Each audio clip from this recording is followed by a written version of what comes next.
Hey everyone and welcome. We are Next Level Business Advisors and this is Business Stories of Success. If you want to break through and achieve your own business success by learning from other successful business owners, you're in the right channel. For more of our content, make sure you click subscribe and don't forget the bell icon so you're the first to be notified when new videos are added. Enjoy today's video. Hello, hello, hello. You're with Marc Adams at Next Level Business Advisors, and today we're joined by Rob Herget, boostyourbusiness.com. Hello, sir. How are you? I'm doing great. How are you? I am not too bad at all. I It appreciate you feels having me on so the show early. today. Hey, I'm excited to have you. When we were chatting, your story was fantastic. I think people are going to be grabbed, and what you're doing for businesses today is also powerful. I can't wait to work with you myself. So thank you so much for giving me some time. Let's jump right in. Tell us a little bit about who you are and your business, boostyourbusiness.com. Okay, terrific. Again, I'm Rob Herget, founder and president of boostyourbusiness.com. Real quick background, I was born and raised in Miami, Florida, lived there first 50 years of my life.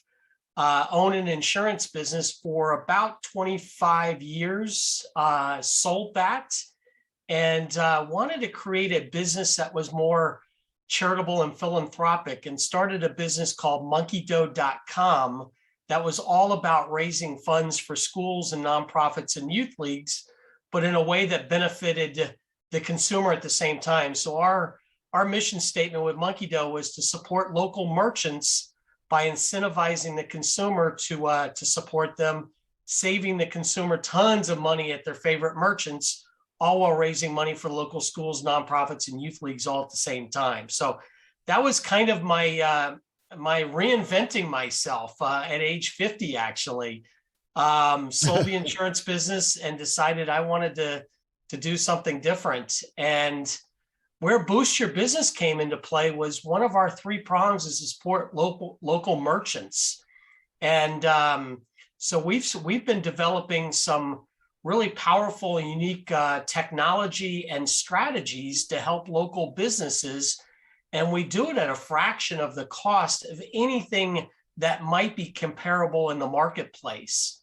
So we're really all about helping businesses grow their business, boost their business. And, the last 2 years obviously has been a huge opportunity to do that, because there's a lot of local businesses out there that are hurting and need some help. And we've grown in leaps and bounds just by helping, other businesses keep afloat and actually thrive in this environment.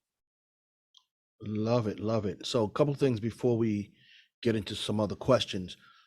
You started a company called Monkey Dough, and now you have Boost Your Business, but Monkey Dough is still in effect, right? Absolutely. It is. Awesome, One of awesome. my passions is to help raise money for great causes. So they all go kind of hand in hand. This is Boost Your Business is about helping the merchants.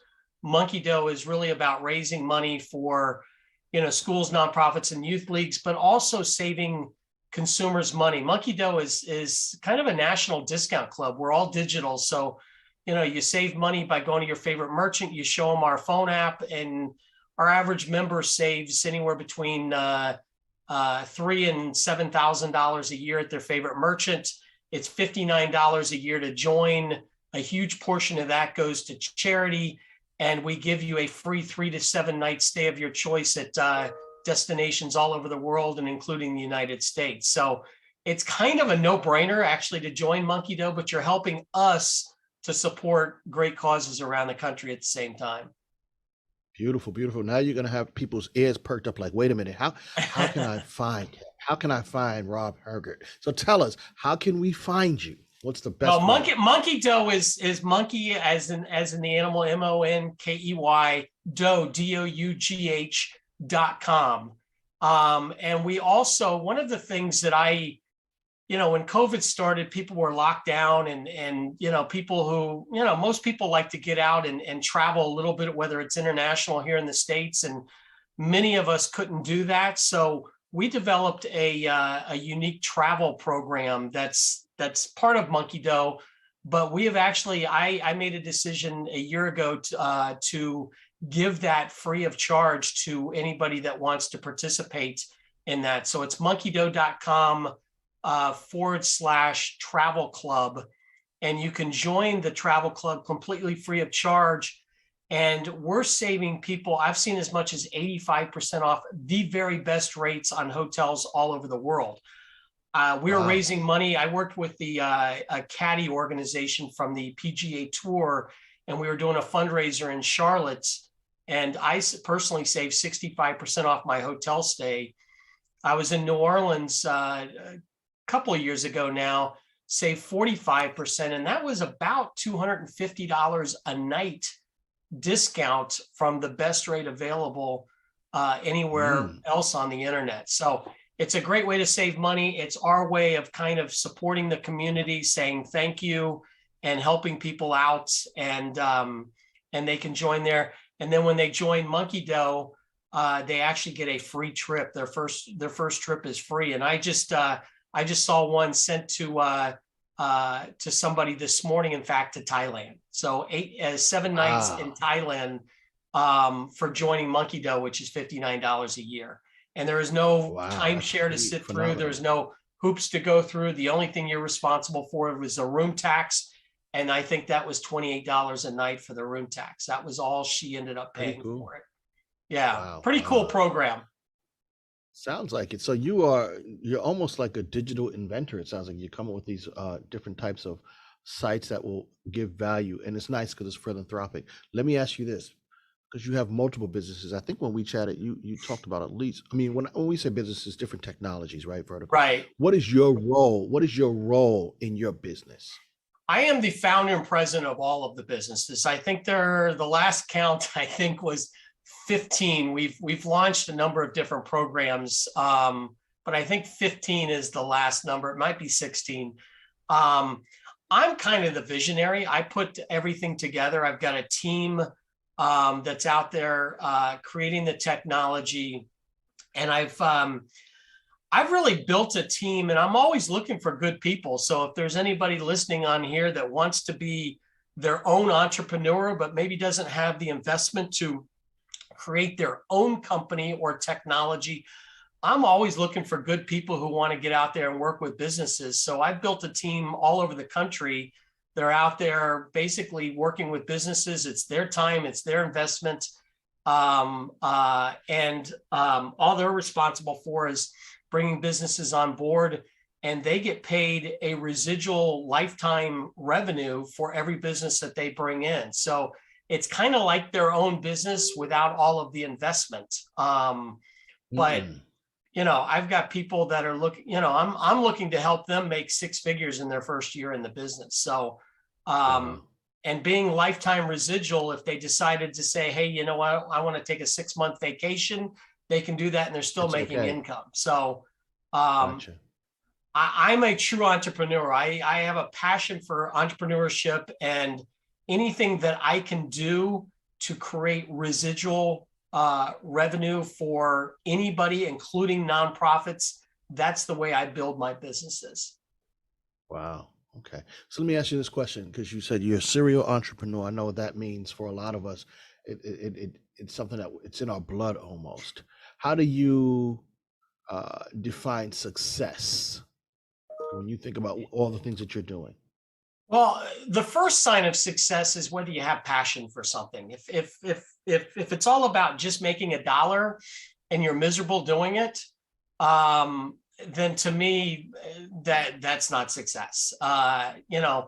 Money is money, but personal happiness and satisfaction and passion far outweighs money any way you look at it.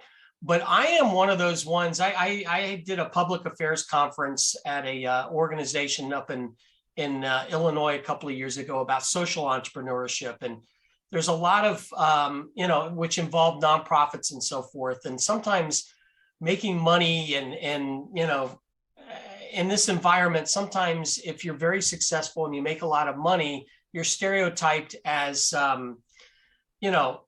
maybe not being the nicest person in the world or greedy or whatever. I look at it completely different. I'm a big believer that we were all born to live in abundance. Whether you believe that or don't believe that, that's strictly up to you. But I believe that we were born to live in abundance. And I think it's a responsibility of all of us to be as successful as we possibly can. Because I actually had a mentor a long time ago. I actually got a chance to sit down with a gentleman named Bob Proctor. I don't know if you're familiar with Bob Proctor. He's kind of like the Tony Robbins of Canada. He was the guy that was involved in The Secret. And he told me, and it's resonated for all of these years, that if you make goals and you can figure out how you're going to achieve those goals, then those goals aren't nearly as big as they should be. Your goals should be so big that you have no idea how you're going to succeed in those goals, but you know you're going to. You've got to have the persistence, because if they're so big, then it's about more than you.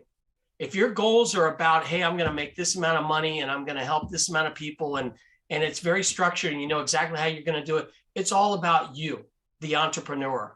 But if it's gigantic and you can't figure it out, it's now about more than you. And I'm a big believer in that. So, again, the way I built my business is for those that are looking for opportunities, I built it within these businesses that, if I've had tons of people say, hey, how can I get involved in your business? And we're not a multi-level marketer or anything like that. It is a true business, but it's structured where, hey, if you want to be entrepreneurial and you want to get out there and you want to start doing business with other businesses, here's a way to do it, make a ton of money, and by helping other people. Because if we make a ton of money, then what can we do in this world? You can't really help a lot of people if your finances are not in good shape. You can't help people, you can't help people in their relationships if your relationships are not in the right situation. So I always tell people, if you want to be an entrepreneur, start with yourself. Look inside and say, you know what is my passion? What am I looking to do?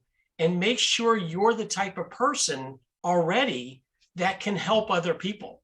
So start it with you and become the best version of yourself that you possibly can. And then go out there and be successful, because then you can help a lot of other people be successful as well. So that's my idea of entrepreneurship. Money is a part of it, but money is a part of how we can impact the world, not just ourselves. So you said passion and impacting others. Is that correct? Like I think so. Down success in a nutshell, passion and impacting others. Obviously, along the way, you have to make money. Right? Absolutely, and that's how one of the ways you're impacting others, because the more money you make. Put it this way, if you and I were making $10 billion a year, what could we do in the world? I mean, we can't spend that amount, obviously. What else could we do in the world? How many people could we impact with us being as successful as we possibly can? So I'm a big believer in everybody, making as much as they possibly can, as long as they're doing it with integrity. But, some of us are going to take that money and spend it all on ourselves. And some of us are going to take that money and do something else in the world with it. And so, and I'm a big believer in choice, for those that say, the billionaires of the world should have to do this. Hey, they built their own money. They get to make their own choices. And hopefully some of them say, you know what, I can't spend it all. So what else can we do to benefit the world? But at least it gives them options. And that's what money is about. It gives you options. Yeah. I was thinking that when you look at some of the richest people in the world, very many of them are philanthropic in nature. They get to a certain level and they're philanthropic in nature. They become philanthropic because they want to do for others. And that's probably good for all businesses, whether you are a multi-billion-dollar business, a multi-million-dollar business, or a multi-hundred-dollar business. Try to do something to help others. Yeah, right? Try to do something to help others. Let me ask you this. So I would imagine, let's get this straight just so we can, this is a quick one. You consider yourself successful as a business owner? I do. I built that insurance business over 25 years to be extremely successful. I've got these 15 businesses going. We are this year, actually, the last 2 years have been phenomenal, and they're growing. Probably will more than double or triple year after year going forward. Nice. I will Very tell you nice. this: it wasn't an easy road. And that's my I question. How do Yeah, you it make it? was. How have you made it possible? How have you made your success a reality? If you have, because some people are struggling to make it a reality. Although success is different for different people, right? But whatever your version or your vision of success is, making that a reality is something else. So how have you done that? Persistence. Persistence is probably the biggest reason why things have gone the way they have. Because many people would have quit a long time ago with certain things. There's a book out there, and it's I know the author is Wallace D. Wattles. It's not Think and Grow Rich. It's hopefully it'll come to me. Okay. But you can Google Wallace D. Wattles. How many people are named that? So it's a 100-year-old book. That's true. And it talks about having a vision. If you want to be an entrepreneur, you better have a vision of what you're looking to do, what you want in your life. And this is not just about entrepreneurship. This is for really anybody. What is it you want in your life? Whether it's the relationships, the money, the impact, what it is. And that vision better be rock solid. Because when you start a business, I don't care whether you start a business or just go into a business, there's going to be a lot of no's and there's going to be a lot of walls that are put up along the way. And if your vision is not rock solid and you are not 100% guaranteed of that vision, you're not 100% behind it, then it's going to be very difficult to succeed. Your luck is going to have to be part of it. So you've got to build this vision of what you want your life to be like, and then you just keep going and you believe in that vision. And there will be pivoting along the way. There will be alterations to that vision, but it's within that vision. And it's also within your personal mission statement. Don't go out there saying, okay, I'm going to start a nonprofit to feed the poor. If you're inside, you're just not a compassionate person. It just doesn't jive. So your personal mission statement has to jive with your vision and your dedication to whatever you're going to build. I like that. Not to say you can't succeed if your only vision is I want to make money.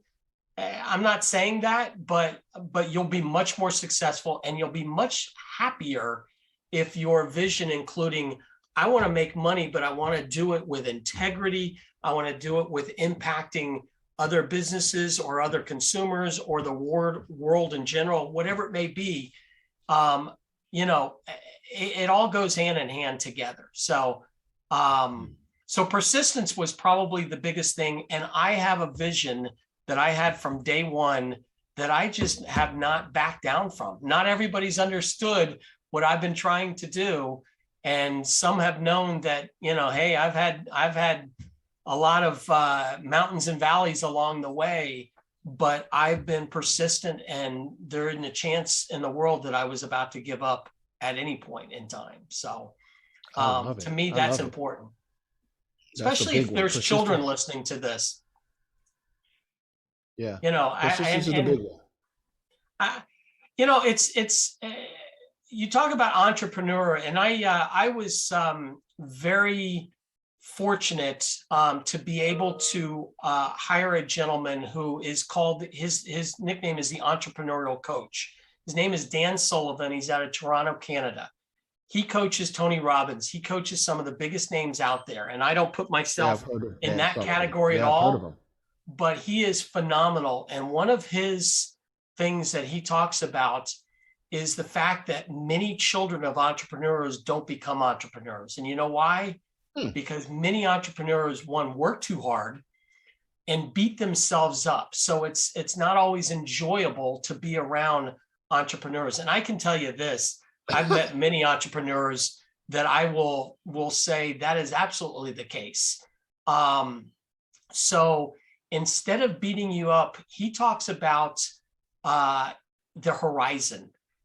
Instead of having goals and saying, you know what, dang, I did not meet my goals. I'm a failure. This was a bad year. You figure out whether let's just say your year is January 1st to December 31st. You look at where you are January 1st, and then you look at where you are December 31st.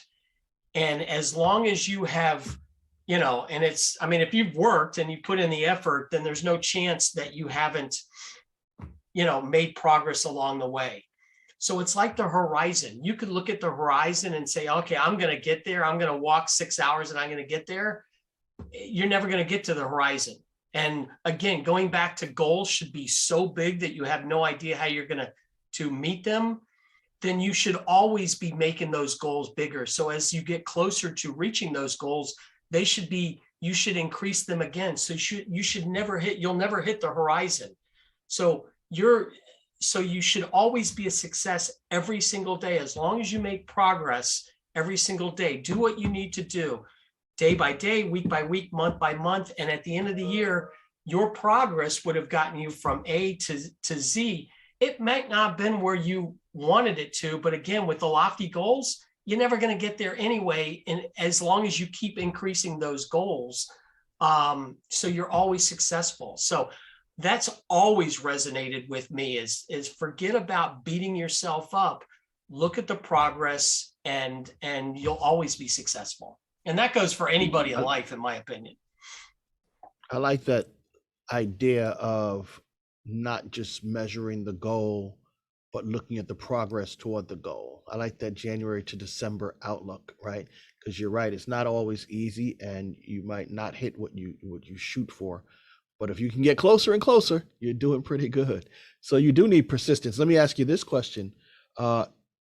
Is that what you would consider the single most important quality needed to be a successful owner? Or is there another quality that you think is even more important than persistence?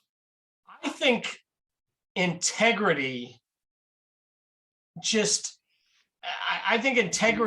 everything starts with integrity, because I think to be a true success, and I mean it in every term, because a lot of people only look at success based on dollar figures, and you can be an evil person and make millions of dollars. But I think true success, being successful money wise, being successful, with making your employees thrilled to death to be working for you and to making an impact, the whole thing, I think it starts with integrity. I think you need to be doing things for the right reason. And I'm a big believer in karma. So I think at some point in time, whether we see it or not, those that don't work in integrity, I think karma will catch up at some point in time. But I think as long as you have integrity, I think the universe opens up a lot of doors. And I don't mean to be deep on this interview, but I'm a big believer in that. And just the energy of what you're putting off and what you're putting off to the world and what you're looking for. I always tell the world, hey, I'm open for this. I'm ready for this. And it's amazing how many times I've seen it when I just kind of open up and say, I'm ready for this. But probably one of the best compliments I ever got was years ago. One of my assistants in my insurance business looked at me and said, just out of the blue, I don't even know what brought it up. She says, you're probably the most honest businessman I've ever met. And I'm like, you know what? That's probably the nicest compliment that I've ever got. I may not ever be the most financially successful. I may not have this, and I may not be able to do this, and I may not run the fastest or whatever. But I do pride myself in being able to look in the mirror and say, you know what? I do things with integrity. Client always comes first. The customer always comes first, period. I like it. And if you're going to start a business, I hope that that's your initial motto is that the customer always comes first. Because if they do, you're always going to be taken care of. Money will be flowing in your pocket as long as, and it comes down to giving value. This world, Bill Gates is one of the wealthiest men in the world. Now it's Elon Musk. because there's value. What is it that what is being created out there? It's value. And I go back to a couple of years ago, it was talking about, the wealthy here and the not so wealthy down here. But I was in an airport one time, and there was a young gentleman who was just his job was to clean tables, and he did it with such flair and such a smile and so friendly. And he asked, where are you going? How's your trip or whatever? And it just hit me like a ton of bricks. And, it wasn't it was one of those fast food, not a fast food, but it was one of those places that you pick up your food and then you go sit at one of the tables or whatever. And I ended up, I said, son, come here. And I ended up giving him a $20 tip. And there's no tips in that thing. I said, you know what?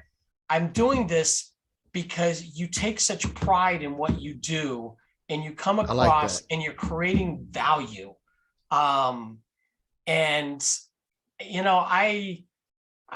People can talk about, okay, I don't have this opportunity because of my background, my demographics, whatever. Baloney.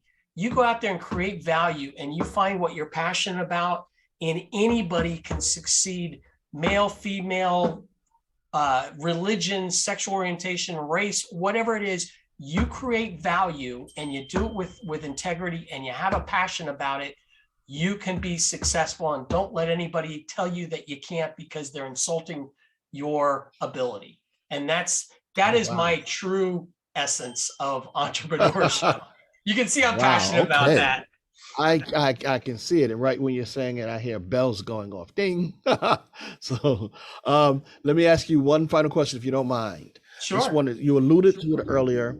And so I think it's really important, because no one takes a journey of any distance or any importance alone without being successful, while trying to be successful. So how have coaches, and you've alluded to it, how have coaches and or mentors attributed to your success? I've spent an enormous amount of money over the years on trainings, on mentorship. Dan Sullivan, that was a huge commitment. That was 3 years. Every quarter, I was in Toronto every 3 months for 3 years.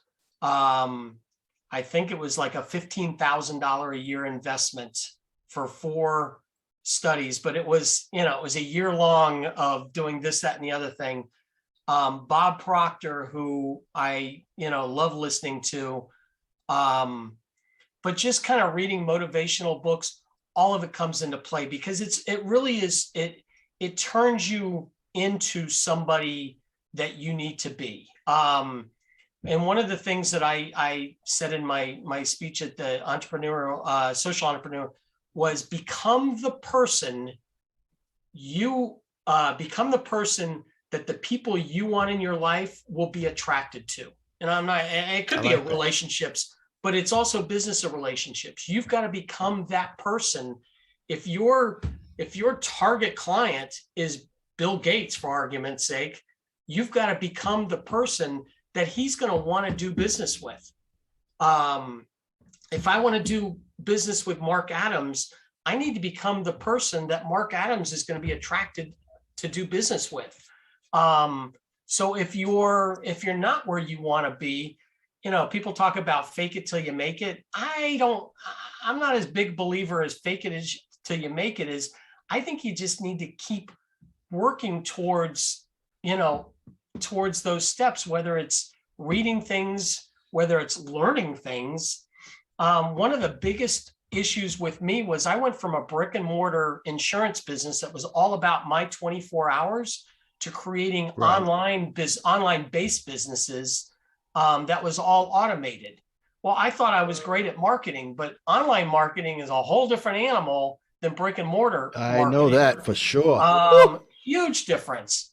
So I feel like I've gone back to school over the last 8 years. I'm constantly on webinars, just absorbing information, learning from people who are better at certain things than I am. But also, one of the things, again, Dan Sullivan talked about, and going back to being an entrepreneur, is entrepreneurs are a different breed of animals. Most of us I are agree. very big picture oriented, not so great at the details. So one of the key things is finding a really good assistant. He talks about unique ability. My unique ability is somebody gives me a scenario and I can solve problems. I think I'm very good at sales. I'm really good at the big picture. But somebody says, my business isn't going here, whatever, gives me a little details. I may not know anything about their industry, but 99.9% of the time, I give them a great idea on how to solve that. Whether it's one or 20 different, that's my unique ability, kind of big picture. My faults are dealing with every little detail. I hate it. So I find people that's their unique ability, and they enjoy doing it. I don't know if that answered your question, but I think unique ability is a huge thing people need to think about when they're doing it. If you don't have that ability and you still want to create it, then you need to develop it. That's true. Because that's all, again, the consumer first it's all about user experience and so forth. And if you're really not as good as you need to be at what you want to do, then you need to get better before you really kind of, go 100% into it, because you don't want the user to be, have a terrible experience along the way until you figured out that, until you've gotten to be where you need to get to. So, I like that. I think that really ties into what you were saying. That ties into what you were saying about being persistent too, right? You might not be at the top of your game with whatever your offering is, but if you're persistent, you will get there. So I think that's really important. Absolutely. And again, you don't, or find other people that are at the part of their game and figure out how your business can incorporate into what they're doing. So there's lots of ways to do it. And if you have a passion for it, but the other thing is, I'm like the ultimate optimist. I've always been the ultimate optimist. Life could be at its worst and I'm like, okay, it's going to get better. Well, there's a lot to say for being an optimist. I mean, you can't put your head in the sand and be blind about things. But boy, if every time somebody says no to you or a wall is put up in front of you, COVID being a great example, I think the best thing about let me word this so it doesn't insult anybody. I know a lot of businesses went out of business because of COVID. Correct. But the businesses that didn't go out, I think the positive that's going to come from that is COVID has made us all better at what we do. And if we haven't gotten better, then chances are we either have gone out of business or we're going to go out of business, because it put a whole different wrinkle in the world. And it opened up opportunities for business owners, if their eyes were open to it, to pivot and reinvent themselves and to make themselves better at what they do. And I think that's a good thing. I think we all need to get better, and hopefully they won't, a month from now or 6 months from now or a year from now, COVID is done. And it's like, okay, it's over. I don't have to worry about it. Hopefully it was a big enough jolt that it's like, what? Every year, my team, we need to sit down and say, okay, what's going to make us better this year? How can we take care of our clients better this year? And I'm hoping that's what comes from this. And I'm hoping it does it on a long-term basis. I think about it all the time in my business, and hopefully others are doing the same thing. I like that. Yeah, I agree with you. It was almost like this COVID period was a smelting for business owners, right? The cream rose to the top, right? And those who didn't, their businesses failed. It was amazing to me how many big named businesses just collapsed within the first several weeks when COVID started. I remember going to the mall and so many of the big chain stores fell. They weren't really primed. They weren't really, where they needed to be to withstand any kind of a struggle. So, you keep taking me back to that persistence. That's important, man. If you're gonna survive, you have to persist, and you have to be able to overcome those challenges and hurdles, and that's really important. You mentioned Dan Sullivan a couple of times, and I've heard of him as well. I know he's really a great mentor, and I would encourage anyone who's listening. I mean, you might not be able to afford Dan Sullivan where you are in your business, but find you a mentor. Find someone who can help you to overcome the challenges and the struggles that might come your way, right? When these challenges hit, when COVID hit a lot of business owners, many of them were successful.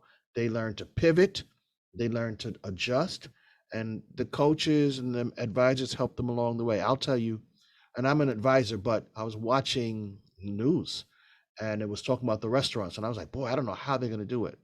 And they had somebody on from the Shark Tank who came up with some idea on the news, and I was like, wow, if everyone implements that, the restaurants, they'll be successful.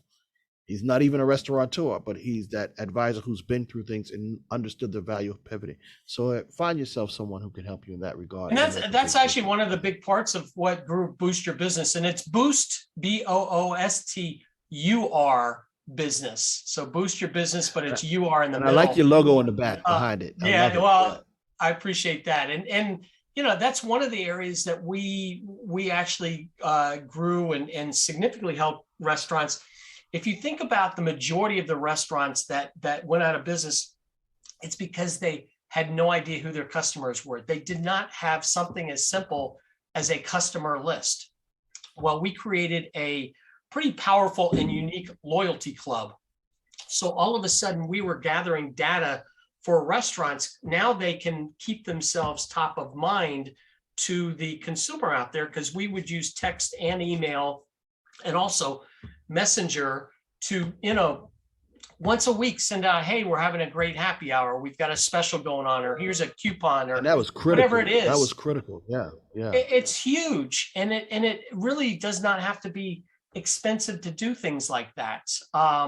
So, again, and I'll tell you, probably 90% of the restaurants that we spoke to had nothing. They had nothing. And the few that were doing something, it was just email. And email, you're lucky to get a 15 to 20% open rate, which means 80% of your customers aren't seeing your message anyway. So there's really simple solutions that can be extremely affordable, but can quadruple your business.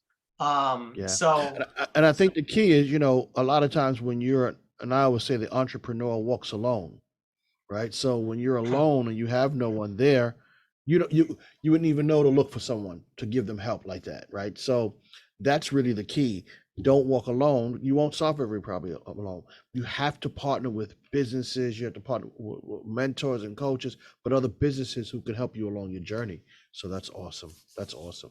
And I'm glad and you you need came to up with be a the solution. authority in your business. You need to be the authority in your business. When people think of you, or when people think of a particular niche, you want to be the one that they think about. So if you're a restaurant owner, and they think about restaurants in general, you want to be the name. Hey, this guy's connected to all that's going on. It's be the authority in your field. What's that? That makes you special. That makes you special. Everybody comes to you. You want to be the guy everybody comes to, or the woman that everybody comes to. Nice. Yeah. So cool. That's my big belief, and I think just everybody that wants to be in business, start a business, work for somebody, just go make your life spectacular. Be passionate about what you're doing, and if you're not passionate about it, then find something else, because we're spending way too many hours of our life on our work endeavors. And if you're just not 100% passionate about it, then you're basically trading your life for mediocre, and to me that's no good. Yeah. Hey, you just circle back to what we started with, and I'm gonna end on this note. You said successful people are passionate about what they do, and you've really just shown it and proven it to us today. I want to thank you so much for giving us your time today. We really appreciated it, and you gave us some really nice gems for those of us who are starting or are on our business journey. Thank you once again, and we look forward to continuing to see you on your journey to success. Well, I appreciate it, Mark. It was a lot of fun, and hopefully the people watching got a little something out of it. I'm sure they will.